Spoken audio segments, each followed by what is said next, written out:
Hi friends, मैं Amay sir. हम लोग एनएलपीपी के अंदर 2 वेरिएबल एंड 1 कंस्टेंट के अंदर और एक सम करने वाले हैं। ये सम देखो क्या है। पर्टिकुलरली इसके पहले भी मैंने आपको बहुत 2 सम के अंदर बताया है कि ये इक्विलिटी कंस्टेंट है, क्योंकि इक्वल टू का साइन है। ये अगर लेस देन होता तो हम लोग क्वांटकर मेथड से सॉल्व करते थे। ओके, तो लेटेस्ट स्टार्ट्स हियर। इसके जो मेथड है सॉल्व करने का, एक जो तरीका है, वो मैंने राइट साइड के अपना जो हेल्प डेस्क होता है उसके अंदर लिखा हुआ है। ओके, तो उसी की हेल्प से हम लोग हमेशा सॉल्व करेंगे। ये जो स्टेप्स है, ये जो पांच छह स्टेप्स इसके अंदर इन्वॉल्व है, वही स्टेप से आप करेंगे तो आपको दिक्कत नहीं होने वाली है। ओके, तो यहाँ पे स्टार्ट करेंगे। सबसे पहला लैग्रेंजियस जो है वो फंक्शन लिखना है। x1 x2 and lambda is equal to, next क्या है, function x1 x2 minus lambda.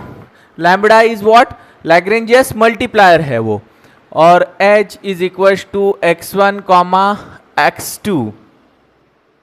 Okay, अभी इसके अंदर ये x1 x2 एंड लैम्बडा, इसके अंदर f1 का जो वैल्यू है, पर्टिकुलरली f1 का जो वैल्यू है वो है objective function, that is 6x1 square plus 5x2 square. Okay, minus lambda. और लैम्बडा, अभी ये जो पर्टिकुलरली फंक्शन है, ये h का वैल्यू हम लोग बोलते हैं इसको, क्योंकि x1 प्लस 5x2 और ये 7 इस तरफ लेना है तो -7 हो जाएंगे। तो यहां पे मैं लिख देता हूं ये function x1 plus 5x2 -7। Okay, इस तरह से ये फंक्शन मैंने लैग्रेंजियस फंक्शन बना लिया है। इसके बाद तुरंत जो स्टेप है वो सेकेंड स्टेप के अंदर क्या लिखना है, del l by del x1 is equal to 0, del L by del x2 is equals to 0 and del L by del lambda is equals to also 0। Okay, तो अभी इसके वैल्यूज निकालने हैं, इसको x1 से डिफरेंशिएट करना है। तो del L by del x1 is equals to क्या आने वाला है, देखो x1 को हम लोग डिफरेंशिएट करेंगे तो ये हो जाएगा 12x1, यहाँ पे x2 है और हम लोग x1 से कर रहे हैं तो ये कांस्टेंट जैसा ट्रीट होगा, यहाँ पे 0 आएगा, लेकिन माइनस लैम्बडा, x1 यहाँ पे मौजूद है तो लैम्बडा बचेगा, x1 का वैल्यू 1 मिलेगा और बाकी का जो बंदे हैं वो 0 आएंगे, क्योंकि वो कांस्टेंट करके ट्रीट हो जाएंगे। Next, del l by del x2, अगर इसको x2 से डिफरेंशिएट करेंगे तो ये वैल्यू तो खत्म, 0 हो गई, लेकिन ये हो गई 10 लैम्बडा, 10x2 माइनस लैम्बडा, लेकिन 5 लैम्बडा और x2 का वैल्यू, क्योंकि इसके साथ 5 जुड़ा हुआ है, यहां पे देखेंगे आप तो 5 लैम्बडा रहेगा। ओके, और del x by del lambda is equal to, अगर लैम्बडा से करते हैं तो माइनस, ये हो जाएगा आपका x1 प्लस 5x2 -7। इस तरह से मुझे ये 3 इक्वेशंस मिल चुके हैं। अभी ये इक्वेशंस मिलने के बाद हमें क्या करना है, हमें ये इक्वेशंस जो है वो 0 के साथ कंपेयर कर देंगे हम लोग। तो 12x1 minus lambda is equal to 0, तो 12x1 is equal to lambda. Second equation भी 10x2 minus lambda is equal to 0, तो 10x2 is equal to 5 lambda. इस तरह से इसका भी कंपेयर हम लोग करेंगे 0 के साथ। तो x1 plus 5x2 -7 is equal to 0। ये 0 का तो मतलब माइनस का साइन तो इस तरफ चला जाएगा, तो मतलब ही नहीं है, 0 हो जाएगा। ओके, इस तरह से हमें x1 plus 5x2 is equal to 7 value मिल चुकी है। ओके, अभी हम लोग क्या करेंगे, देखो इसके अंदर, तो यहां पे आप देखेंगे 12 x1 है इज इक्वल टू लैम्बडा और 10 x2 है इज इक्वल टू 5 लैम्बडा है। ओके, अगर ये इक्वेशन को, ये पर्टिकुलर इक्वेशन को मैं 5 से डिवाइड कर देता हूं तो 2x2 is equal to lambda मिलेगा मुझे। ओके, तो अगर मैं ये दो इक्वेट कर देता हूं तो ये हो जाएगा 12x1 इज इक्वल टू, ये राइट हैंड साइड दोनों लैम्बडा है तो ये हो जाएगा 2x2। ओके, तो ये हो गया 6x1 is equal to x2, मतलब x2 का वैल्यू 6x1 मिल चुका है मुझे। अभी मैं इसके अंदर शिफ्ट कर देता हूँ, ये इक्वेशन के अंदर प्लेस कर देता हूँ तो ये हो जाएगा x2 के जगह पे x1 plus 5 into 6x1 is equal to 7, तो ये हो गया आपका 31x1, क्योंकि ये 1 और ये 30 बने, ये 1 तो 31x1 इज इक्वल टू 7, तो x1 इज इक्वल टू 7/31, तो x1 का वैल्यू तो मुझे यहाँ पे मिल चुका है। ओके, इसके बाद हमें x2 का वैल्यू निकालना है, तो x2 का वैल्यू क्या आने वाला है देखो, तो ये x2 is equal to 6 into 7/31, तो ये हो जाएगा 42/31। ओके, तो x2 का वैल्यू मुझे मिल चुका है, x2 is equal to 42/31। Okay, इस तरह से मुझे ये x1 और x2 के वैल्यू यहाँ पे मिल चुके हैं। x2 का वैल्यू हो गया, x1 का वैल्यू जो है वो 7/31, वो भी मैं यहाँ पे लिख के रख देता हूं। ओके,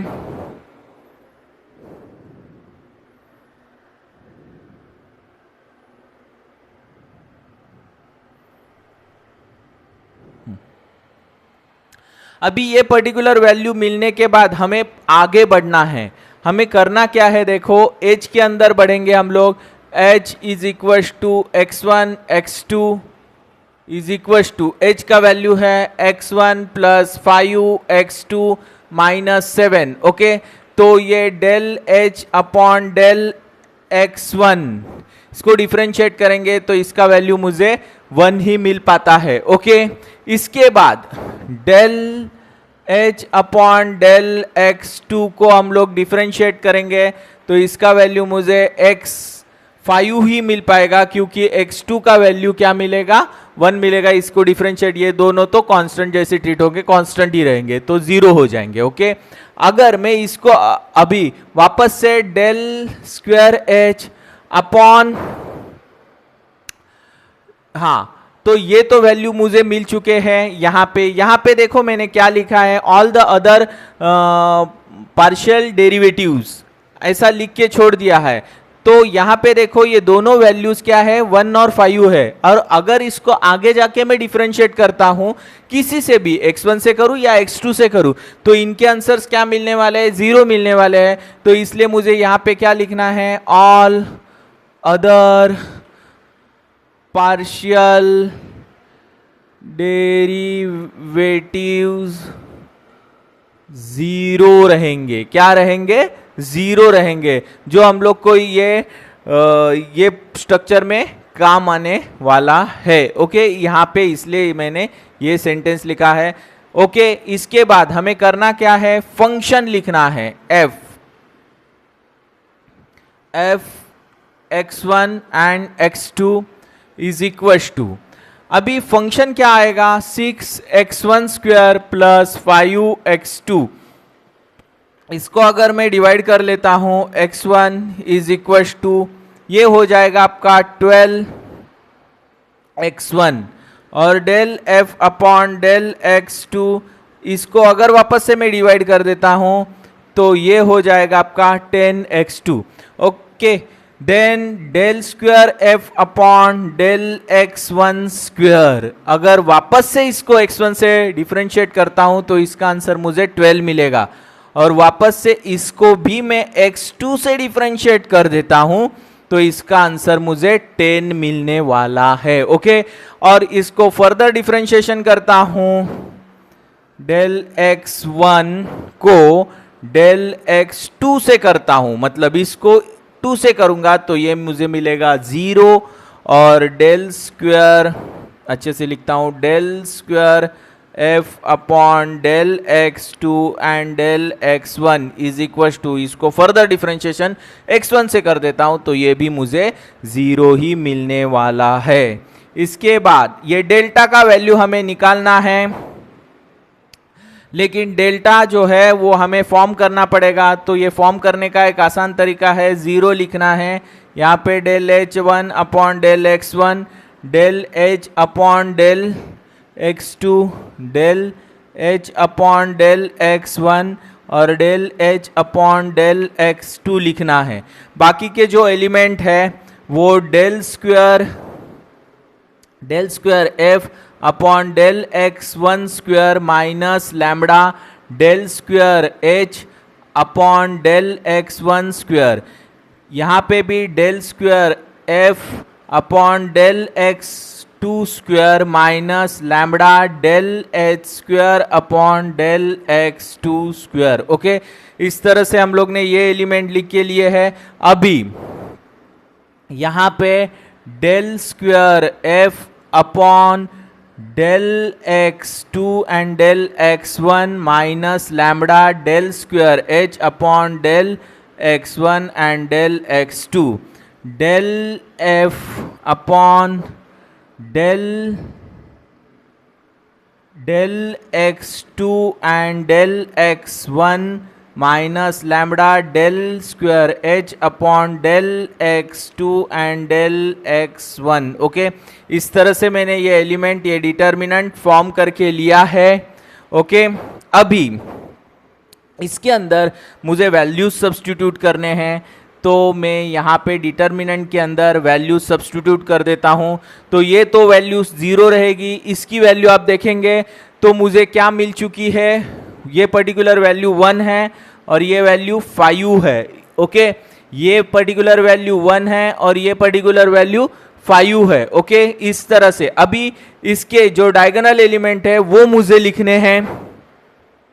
तो डायगोनल एलिमेंट लिखते वक्त देखो मैं क्या करूंगा, डायगोनल एलिमेंट आप देखेंगे तो इसका पर्टिकुलर जो वैल्यू है वो हमें क्या मिला है, देखो ये जो पर्टिकुलर वैल्यू है ये 12 मिल चुका है, तो मैं यहाँ पे 12 लिख देता हूँ, और यहाँ पे जो पर्टिकुलर वैल्यू मिला है वो 10 मिला है।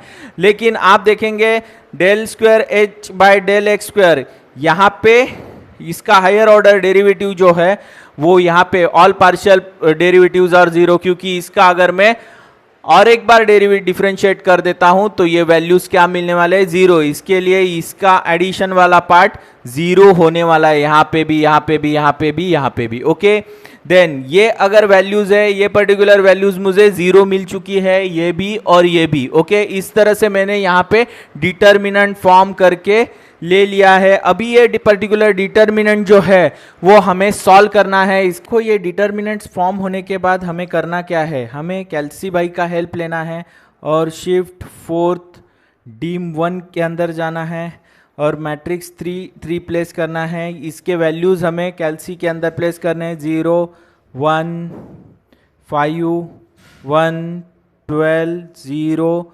5 0 10। ओके, इस तरह से मैट्रिक्स सेट करने के बाद शिफ्ट 4th डीम 1 के अंदर ये मैट्रिक्स कॉल कर लेना है हमें, 4 3 1, और इसका वैल्यू मुझे मिल चुका है डिटर्मिनेंट के अंदर।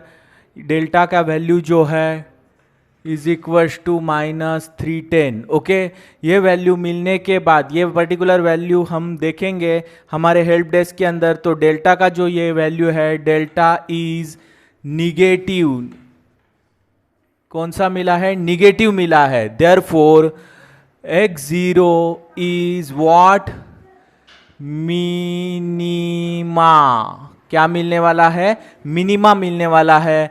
तो यहाँ पे देखो z मिनिमा करके आपको लिखना है, z क्या करके, मिनिमा करके लिखना है, और इसके वैल्यूज हमें ये पर्टिकुलर इक्वेशन में प्लेस करने हैं। तो x1 के वैल्यूज क्या है, 7/31 द होल स्क्वायर, इसके बाद 5 into 42/31 the whole square is equal to, ये हो गए 6, 49 और ये 31 का स्क्वायर प्लस ये हो जाएंगे 5 इंटू 42 का स्क्वायर करना पड़ेगा हमें। 42 का स्क्वायर अगर करेंगे तो 1764/31 स्क्वायर। ओके, इनके अभी 49 इंटू 6 कर देंगे तो ये हो गया 294 प्लस 5 इंटू 1764 कर देंगे तो ये हो गए 8820 अपॉन ये हो गए 31 का स्क्वायर। ओके, इसके बाद इसको हम लोग ऐड करेंगे 294 तो ये हो गए 9114/31 स्क्वायर। अगर इसके 31 से ही इसको डिवाइड करते हैं, डिवाइडेड बाय 31 तो ये वैल्यू 294/31 मिलती है। तो z minimum is equal to 294/31 मुझे मिल चुका है। x1 का जो वैल्यू है वो आप देखेंगे तो 7/31 है। x2 का जो वैल्यू है वो 42/31 है। ओके, इस तरह से मुझे ये वैल्यूज मिल चुके हैं। ओके, ये z मिनिमम का पर्टिकुलरली सम था और आप इसका स्क्रीनशॉट ले लो।